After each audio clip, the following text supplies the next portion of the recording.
사랑하는 반포침례교회 성도님들, 한 주간도 안녕하셨습니까? 코로나19가 우리의 생명과 풍성한 삶을 위협하고 있지만 하나님께서 우리를 눈동자같이 지켜주셔서 안전하고 건강한 가운데 주님의 뜻을 이루어가는 온 성도들 될 수 있기를 기도합니다. 전 세계적으로 코로나19가 아직도 성행하고 있습니다. 우리나라도 지난 며칠 동안 1,500여 명 이상의 확진자가 계속 생겨서 모두가 염려하고 있습니다.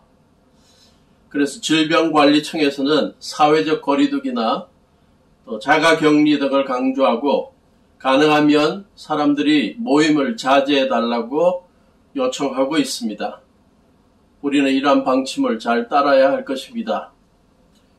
그런데 코로나19의 전 세계적인 유행과 전염을 막기 위해 사회적 거리두기를 하고 또 가족, 이웃들을 만나는 것을 자제하다 보니 또 다른 종류의 팬데믹, 유행이 생기기 시작했습니다. 의료 전문가들은 이것을 외로움이라는 팬데믹이라고 말하고 있습니다. 2020년 6월 8일 영국의 가디언지에 의하면 외로움의 팬데믹이 영국을 덮치고 있다라고 하면서 혼자 사는 노령층이나 정신건강에 문제가 있는 이들이 코로나19에 걸려 쓸쓸히 죽음을 맞고 뒤늦게 이웃 주민들이 발견하고 있는 것을 소개합니다. 마틴 마셜 교수는 코로나19가 외로움의 팬데믹까지 불러오고 있다고 표현했습니다. 우리나라에서도 코로나19가 장기화되면서 외로움을 호소하는 노인들이 많이 생기고 있다고 합니다. 한 신문 기사를 보았더니 코로나19 확산 방지를 위해서 각 지역마다 복지관 또 경로당 등의 시설을 폐쇄하고 사회적 거리두기를 시행하다 보니 몇 달 동안이나 온종일 혼자 집에만 있어서 감옥살이가 따로 없다고 말하는 분들이 생기기 시작했습니다. 노인 복지시설이 일제히 문을 닫아서 바둑, 장기, 건강체조, 그림 그리기, 노래 부르기 등의 취미활동도 할 수 없게 되어서 심한 고독감과 우울감을 호소하는 분들이 많이 있습니다. 그래서 코로나19보다 더 위험한 것이 외로움이라고 고백하기도 하는 것을 보았습니다. 사실 외로움이란 감정은 코로나19가 전 세계적으로 유행하기 이전부터도 우리의 건강을 해치는 중요한 요인으로 작용해 왔습니다. 학생들이 입시 경쟁 속에서 공부에 전념하고 밤잠 자지 못하고 공부하지만 아무도 그 노력을 몰라줄 때 혼자 외로워합니다. 직장에서 상사들이나 동료들이 왕따시킬 때, 따돌림 시킬 때 극심한 외로움을 경험하게 됩니다. 사랑하는 연인으로부터 이별 통보를 받았을 때 외로워하고 특히 살아가면서 여러 가지 어려운 문제들로 하나님께 간절히 기도했는데 응답이 늦어지거나 또 응답이 없다고 생각될 때 그리스도인들이 외로움에 빠지게 됩니다. 미국에서 이전에 공중보건위생국장이었던 비백 멀시 박사는 CNN과의 인터뷰에서 이런 표현을 썼습니다. 코로나19 팬데믹 이전에 외로움 팬데믹이 있었다. 그리고 그는 책을 한 권 썼는데 우리는 다시 연결되어야 한다 라는 책에서 사람들이 서로 관계를 맺는 것이 줄어들므로 말미암아 생기는 외로움이라는 감정은 하루에 담배를 15개비 피우는 만큼 건강에 해롭고 그 수치가 운동 부족이나 과음과 같은 신체적 습관보다 우리의 수명을 더욱더 단축시키는 영향을 끼친다고 지적하고 있습니다. 한 실험을 소개하는데요. 여러 사람이 방 안에 모여 있게 했습니다. 다른 사람들은 다 대화를 하게 했지만 한 사람은 그 대화에 참여하지 않도록 제외시켰습니다. 그리고 그 사람의 머리 안에 방 안의 사람들이 나를 따돌리고 있다는 생각이 들도록 만들었습니다. 그리고는 그 사람의 뇌를 MRI로 찍어보았더니 뺨을 맞았을 때와 같은 영역이 하얗게 변했다고 합니다. 무슨 말이냐? 우리가 고립감, 외로움을 느낄 때 마치 뺨을 맞은 것처럼 움츠리게 되고 충격을 느낀다는 것입니다. 외로움의 고통은 뺨을 맞거나 두통과 같은 다른 질병으로 인한 신체적 통증처럼 심각한 고통이라는 것입니다.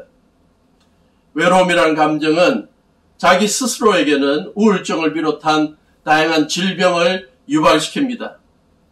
특히 요즘 사회적인 고립으로 말미암아 청소년들이 외로움이라는 감정에 영향을 받고 있습니다. 미국 아동 청소년 정신과학지에 실린 연구 하나에 의하면 학교와 대중시설이 폐쇄됨으로 말미암아 외로운 청소년들이 많이 증가되었고 마리아 로스 박사의 연구에 의하면 4살부터 21살 때 외로움을 느끼면 우울증에 걸릴 확률이 3배가 높다는 연구 결과를 소개했습니다. 그리고 그 우울함의 영향이 최소한 9년간 지속된다는 결과를 발표했습니다. 외로움을 잊기 위해서 혼자 스마트폰 영상을 본다거나 컴퓨터 게임을 하게 되면 오래 사용할 때마다 시력이 저하됩니다. 늦은 밤에 디지털 기기를 보다 보면 블루라이트가 멜라토닌 분비를 억제해서 수면의 질이 떨어지고 잠이 부족하면 우울증과 불안장애 등의 정신장애를 경험한다고 합니다. 그런데 이 외로움이란 다른 사람에게 뭔가 외로움이 나타나게 되면, 폭발하게 되면 폭력이나 범죄를 저지르는 결과를 초래하기도 한다고 합니다. 연구자들이 미국의 총기 난사범, 연쇄살인범, 이러한 사람들을 포함한 강력 범죄자들의 배경을 조사했더니 공통적으로 외로움이 중요한 요인이었다는 것을 발견했습니다. 오래전부터 외로움이 우리 인간들의 삶의 풍요를 빼앗고 우리들에게 정신적인 또 육체적인 건강을 빼앗는 해를 끼치는 존재였다면, 그리고 요즘 코로나19로 말미암아 외로움이 팬데믹으로 작용하고 있다면, 우리 그리스도인들은 이 외로움 팬데믹을 이겨낼 수 있는 비결을 찾아야 합니다. 아까 소개했던 멀시 박사의 책 우리는 다시 연결되어야 한다 라는 책에서 외로움 팬데믹을 이겨내기 위해 몇 가지 구체적인 긍정적인 제안을 하는데, 무엇보다 먼저 자기 자신과 친구가 되어주라. 홀로 있을 때 자기 자신하고 이야기를 자주 하라는 말이죠. 그 다음에 자기 자신을 긍정적으로 이해해줘라. 자기 자신의 장점이나 좋은 점들을 자꾸 생각하고 떠올리라는 것입니다. 그리고 뭔가 자기가 실수했을 때는 스스로 자기에게 자비를 베풀어라. 이러한 제안을 하고 있습니다. 그런데 우리 그리스도인들은 이러한 제안보다 더욱더 힘있는 제안과 확신을 가지고 있습니다. 그것은 우리를 사랑하시는 하나님께서 우리에게 심어주신 확신입니다. 오늘 본문 이사야서 41장 8절부터 13절의 말씀이 그러한 확신 가운데 하나입니다. 고대 이스라엘 백성들, 특별히 유다 백성들이 기원전 6세기에 하나님의 말씀을 불순종하고 여러 가지 사회적인 제약에 빠지고 영적으로 우상숭배하고 하나님의 말씀을 멀리하고 살아가다가 하나님께서 그들에게 정신 차리게 하기 위해서 바벨론 군대를 보내서 나라를 침공하게 만들고, 결과적으로 유다 나라가 기원전 586년에 바벨론에 함락됩니다. 유다의 젊은 엘리트들이 바벨론의 종으로 다 잡혀가고 50년 가까이 그들은 바벨론에서 종살이 하게 됩니다. 그곳에서 자신들의 삶을 되돌아보면서 하나님 앞에 불순종했던 것에 대해서 회개하는 시간도 갖고, 또 한면으로는 하나님께서 이 자기들의 어려운 이 타향살이, 종살이에 대해 하나님께서 아무런 반응도 하지 않으신다고, 하나님의 사랑이 떠났다고 생각하며 외로워했습니다. 하나님이 능력 없는 분이라고 하나님에 대해서 부정적인 생각을 갖기도 했습니다. 하나님이 자기들의 죄에 대해서 너무나 심하게 심판하신다고 생각하면서 미래에 대한 소망도 잃어버리고 가족들과 떨어진 가운데 타향살이 하면서 매일매일 외로움을 느끼고 있었습니다. 영적으로 외롭고 인간관계적으로 외롭게 살아가는 그들에게 하나님께서 몇십 년이 지난 다음 그들이 영적으로 뉘우치게 한 다음에 이사야라는 예언자를 보내서 그들에게 위로하십니다. 그 위로의 내용 가운데 하나가 오늘 본문에 나오는데, 그 본문 내용 이사야 41장 8절부터 13절까지의 내용입니다. 그러나 나의 종 너 이스라엘아, 내가 선택한 야곱아, 나의 친구 아브라함의 자손아, 내가 땅끝에서부터 너를 데리고 왔으며 세상의 가장 먼 곳으로부터 너를 불러냈다. 그리고 내가 너에게 말하였다. 너는 아직도 나의 종이니 내가 너를 선택하였고 버리지 않았다. 앞으로도 버리지 않겠다. 라고 하였다. 10절 기억해라. 내가 너와 함께 있다. 두려워하지 말아라. 내가 너의 하나님이니 떨지 말아라. 내가 너를 강하게 하겠다. 내가 너를 도와주고 내 승리의 오른팔로 너를 붙들어 주겠다. 타향살이 하는 유다의 젊은이들이 하나님의 임재에 대해서 흔들리고 하나님의 능력에 대해서 하나님의 사랑에 대해 흔들리며 깊은 영적 외로움에 고독감에 사로잡혀 있을 때 미래에 대한 희망을 잃어버리고 살고 있을 때 하나님께서 주신 희망의 메시지 가운데 하나 하나님께서 너희들과 함께 있으니 두려워하지 말아라. 내가 너의 하나님인데 떨 필요 없다. 내가 앞으로 너를 더욱더 강하게 해서 너를 도와주고 내가 승리의 오른팔로 너를 붙들어 주겠다. 다시 한번 너와 동행하고 있는 나의 능력을 믿고 나의 힘을 믿고 바르게 힘차게 살아봐라. 제안하고 있는 것입니다. 외로운 팬데믹 시대에 우리 그리스도인들이 붙잡아야 할 약속의 말씀입니다.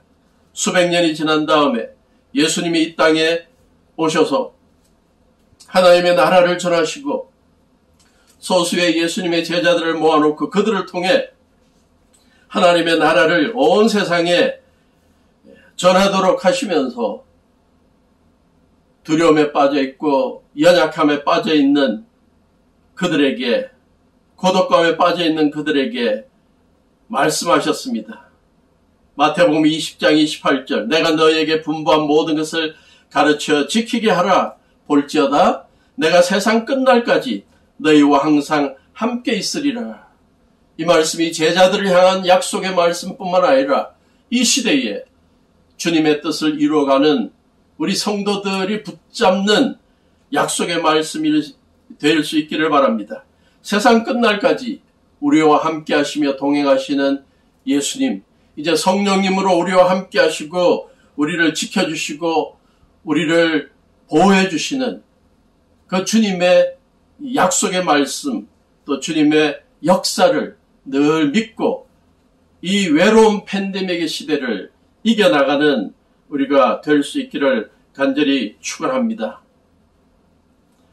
사도 바울도 디모데후서 4장 16절 보니 여러 지역에 복음을 전하고 선교사의 사명을 감당하는 동안 어려울 때가 많았다는 걸 고백합니다. 그리고 삶을 되돌아보면서 디모데후서 4장 16절에 이러한 표현을 씁니다. 내가 처음 나를 변론할 때 왕 앞에서 또 여러 지도자들 앞에서 예수님의 증인으로 예수님에 대해서 전할 때 내 편에 서서 나를 도와준 사람은 한 사람도 없습니다. 모두 나를 버리고 떠났습니다. 그러나 그들에게 허물이 돌아가지 않기를 빕니다. 17절 주님께서 내 곁에 서셔서 나에게 힘을 주셨습니다. 그래서 나를 통하여 전도의 말씀이 완전히 전파되게 하시고 모든 이방 사람이 그것을 들을 수 있게 하시려는 것입니다. 주님께서 나를 사자의 입에서 건져내셨습니다. 사도 바울의 이러한 고백이 이 시대를 살아가는 우리 성도님들의 고백이 될 수 있기를 바랍니다. 직장에서, 사회에서, 가정에서, 이웃들에게 또 교회의 일꾼들로서 성도들로서 우리가 맡은 직분들을 감당하면서 여러 가지 모함을 받을 때도 있고 오해를 받을 때도 있고 그래서 마음이 힘들고 아플 때도 있고 외로움과 고독감을 느낄 때도 있을 것입니다. 여러분 편에 서서 도와준 사람이 한 사람도 없는 것처럼 느낄 때도 있을 테고 여러분을 떠나버린 사람들이 많다는 걸 느낄 때도 있을 것입니다. 그러나 기억하십시오. 주님께서 여러분 곁에 서셔서 힘을 주실 것입니다. 동행하고 계십니다. 이러한 믿음을 갖고 하루하루 승리하는 우리 성도님 될 수 있기를 바랍니다. 1980년대 중반에 저는 미국의 켄터키주에 있는 남침내교 신학대학원에서 신학 공부를 했습니다. 하루는 데이비드 허버드라는 아주 뛰어난 구약학자 한 분이 학교 채플에 오셔서 설교를 하셨는데 그 설교 내용은 다 잊어버렸지만 그분이 하신 예화는 아직도 생생하게 기억합니다. 자기가 살고 있던 LA 지역에 캘리포니아 베프티스트 유니버시티라는 캘리포니아 침례교 대학이 있었는데 그 대학 캠퍼스 안에 있는 여자 기숙사에 한 크리스찬 여학생이 살고 있었습니다. 수요일 저녁에 수요 예배를 참석하기 위해서 캠퍼스 밖에 가까운 데 있는 침례교에 가서 예배에 참석했습니다. 그날따라 외부 강사가 와서 설교가 길었고 예배가 늦게 끝났습니다. 보통 때 같으면 학교 입구에 들어서서 기숙사까지 가는 길에 좀 둘러가지만 조금 멀지만 가로등이 환히 비춰져 있는 그 길로 안전한 길로 가게 되는데 그날은 너무 늦게 예배가 끝나서 지름길로 숲이 우거지고 아주 깜깜한 그러나 지름길을 택해서 가기로 했습니다. 그리고 안전하게 기숙사에 도착했습니다. 근데 바로 다음날 아침에 캠퍼스에서 광고가 붙었습니다. 그 전날 밤에 그 숲속에서 성추행 사건이 있어서 혹시나 누구든지 그 지역을 지나가면서 사람을 본 인상착의가 기억나면 소개해달라고 했습니다. 이 크리스찬 여학생이 자기가 밤에 어두운 길을 지나가면서 한 남자가 서 있는 걸 본 기억이 나고 인상착의가 기억이 나서 경찰에 신고를 했고 결국 그것을 기초로 해서 그 범인을 잡게 되었습니다. 재판이 열렸을 때 이 여학생은 가서 증인으로 서서 자기가 본 것을 다 그대로 경험했고 경험한 것을 그대로 소개했고 범인이 순순히 시인했습니다. 그래서 재판이 다 끝났는데 끝난 후에 이 여학생이 궁금증이 생겼습니다. 분명히 그 사건이 일어나기 얼마 전에 자기가 그 지역을 지나가게 되었는데 왜 이 범인이 자기를 해치지 않았을까 하는 이상한 궁금증이 생겨서 재판이 끝난 다음에 자기 앞을 스치고 지나가는 범인에게 물었습니다. 그랬더니 그 범인이 지나가면서 한 말이 인상 깊었다고 합니다. 무슨 말이요? 당신은 혼자가 아니었어. 당신 옆에는 신체가 건장한 남자가 같이 걷고 있었어. 당신은 혼자가 아니었어. 당신은 혼자가 아니었어. 이 말을 되뇌이면서 갔다고 합니다. 이 학생은 늘 머릿속으로는 하나님이 함께 하시고 있다라는 사실을 믿었지만 실제 그것이 체험적으로 느껴지지 않았는데 이 사건을 통해서 그는 하나님께서 늘 자기와 동행하시고 어려움의 때에 위험한 때에 천군 천사를 통해서 건장한 남성의 형태로 함께 해주고 계시다는 사실을 뒤늦게 깨닫고 감사했다는 것입니다. 외로운 팬데믹 시대에 우리 그리스도인들은 외롭다는 말 다 접기를 바라고 오히려 주님께서 우리와 세상 끝날까지 함께 하시는 것을 늘 믿는 우리가 될 수 있기를 바라고 이사야 41장의 말씀, 41장 10절의 말씀 암송하면서 외로움을 이겨내는 우리가 될 수 있기를 바랍니다. 내가 너와 함께하고 있으니 두려워하지 말아라. 내가 너의 하나님이니 떨지 말아라. 내가 너를 강하게 하겠다. 내가 너를 도와주고 내 승리의 오른팔로 너를 붙들어 주겠다. 외로운 팬데믹 시대에 그리스도인들로서 외로운 팬데믹에 빠져있는 사람들을 위해 해야 할 일이 무엇일까? 라는 질문도 생각해 보게 됩니다. 멀시 박사의 책의 핵심 주제는 무엇이냐? 외로운 팬데믹이 이 나라를, 온 세계를 뒤덮고 있는 이 시점에 국가가, 사회가, 공동체가, 가족이, 개인이 다시 인간관계를 연결시켜야 한다는 것입니다.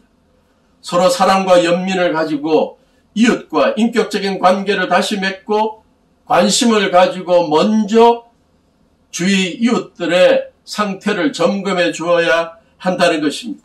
이것은 성경의 가르침과 맥을 같이 합니다. 우리 그리스도인들의 해야 할 일을 잘 소개하고 있다고 봅니다.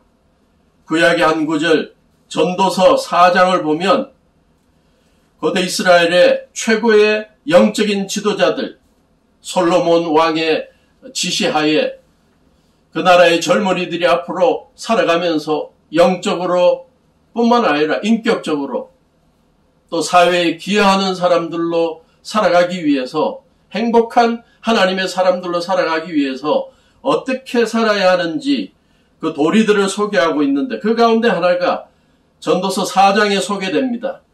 4장 1절, 나는 또 세상에서 벌어지는 온갖 억압을 보았다. 억눌리는 사람들이 눈물을 흘려도 그들을 위로하는 사람이 없다. 억누르는 사람들은 폭력을 휘두르는데 억눌리는 사람들을 위로하는 사람이 없다. 그래서 나는 아직 살아 숨쉬는 사람보다 이미 숨이 넘어가 죽은 사람이 더 복되다고 말하였다. 그리고 이 둘보다는 아직 태어나지 않아서 세상에서 저질러지는 온갖 못된 일을 못 본 사람이 더 낫다고 하였다. 얼마나 사회에서 일어나는 불의와 폭력과 억압이 심했으면 그러한 억압과 폭력에 억눌림을 당해서 눈물 흘리고 외롭게 살아가는 자들 보면서 그들을 위로하라고 말합니다. 온갖 억압에 억눌리는 사람들 위로하는 사람이 없는 사회는 살 가치가 없는 사회다. 행복할 수 없는 사회라고 지적하고 있습니다.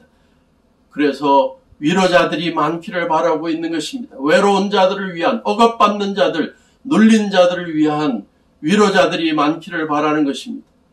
그러면서 4장 9절부터 보면 혼자보다는 둘이 더 낫다. 두 사람이 함께 일할 때 더 좋은 결과를 얻을 수 있기 때문이다. 그 가운데 하나가 넘어지면 다른 한 사람이 자기의 동물을 일으켜줄 수 있다. 그러나 혼자 가다가 넘어지면 딱하게도 일으켜줄 사람이 없다.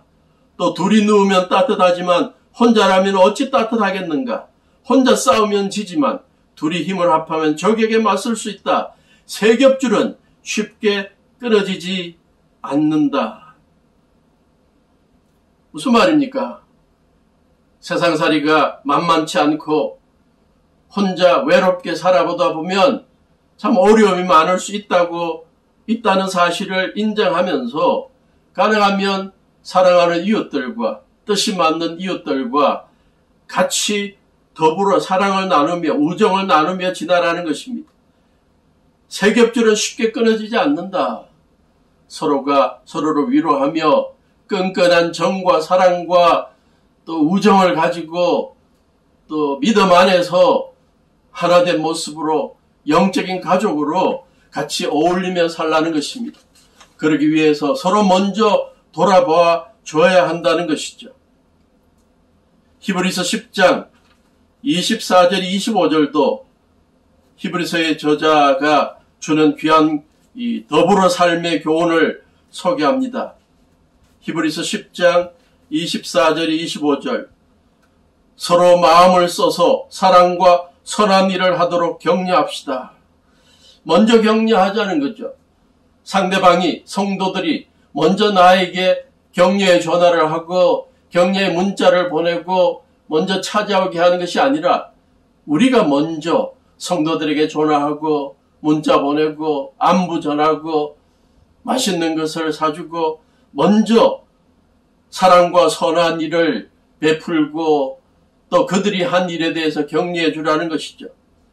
어떤 사람들의 습관처럼 모이기를 그만하지 말고 여기서 모인다는 것이 단순히 예배 드리는 것만이 아닐 것입니다.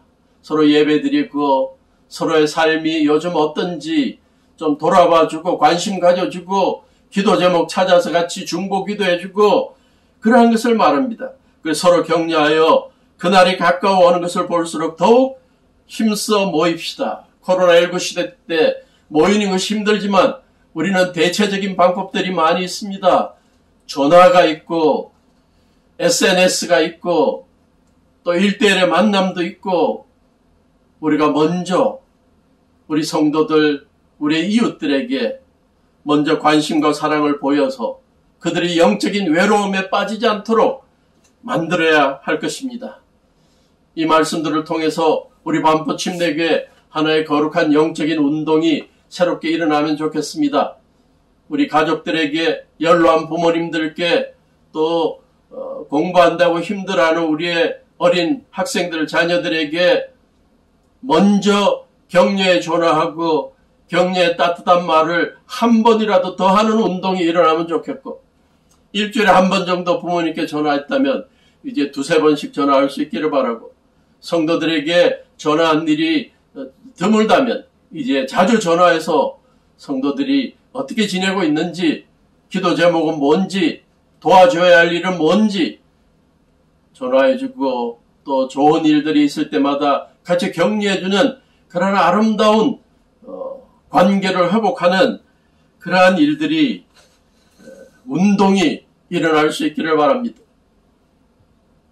일주일에 몇 차례씩 우리 성도님들, 오랫동안 전화하지 않고 연락하지 않았던 성도님들 연락하시고, 또 우리 직장에서, 또 우리 이웃들 가운데 아직도 예수님 모르는 자들에게 우리가 전화해서 예수님 소개하고 예수님이 우리의 삶을 어떻게 지켜주시는지 간증하는 아름다운 전도인의 모습들이 계속될 수 있기를 바랍니다. 외로운 팬데믹의 시대에 주님이 우리와 늘 동행하고 계심을 잊지 않는 믿음의 사람들 될 수 있기를 바라고, 우리의 가족들과 성도들, 우리의 주위에 믿지 않는 자들이 외로움에 빠져서 허우적거리지 않도록 우리가 먼저 기도해주고, 찾아가주고, 전화해주고, 안부 묻고 그들을 격려해주는 아름다운 믿음의 사람들 될 수 있기를 주님의 이름으로 축원합니다. 기도하시겠습니다. 하나님, 코로나19 팬데믹 시대가 외로운 팬데믹 시대를 만들고 있는 이때에 우리 그리스도인들은, 우리 성도님들은 외로움에 빠져 허덕이는 자들 없게 하시고, 세상 끝날까지 우리와 함께 하시며 강한 오른손으로 우리를 지켜주고 성령님으로 함께 하시는 주님을 믿으며 이 시대를 당당히 살아가며 승리하게 해주시고, 우리들만 그렇게 사는 게 아니라 우리 주위에 믿지 않는 자들, 우리의 자녀들, 우리의 연로한 부모님들, 우리의 성도님들도 외로움을 이겨내고 영적으로 승리할 수 있게 만드는 믿음의 사람들 되게 해 주시옵소서. 예수님 이름으로 기도합니다. 아멘. 이제는 우리 주 예수 그리스도의 무한하신 은혜와 아버지 하나님의 지극하신 사랑하심과 성령님의 동행하심이 외로운 팬데믹 시대를 이겨내고 믿음의 사람으로 주위 사람들에게 하나님의 동행하심을 전하고 믿음 안에서 승리할 수 있도록 돌보아 주는 사람들로 살아가기를 다짐하는 온 성도들 위해 지금부터 영원토록 함께 하시기를 예수님의 이름으로 간절히 축원하옵나이다. 아멘.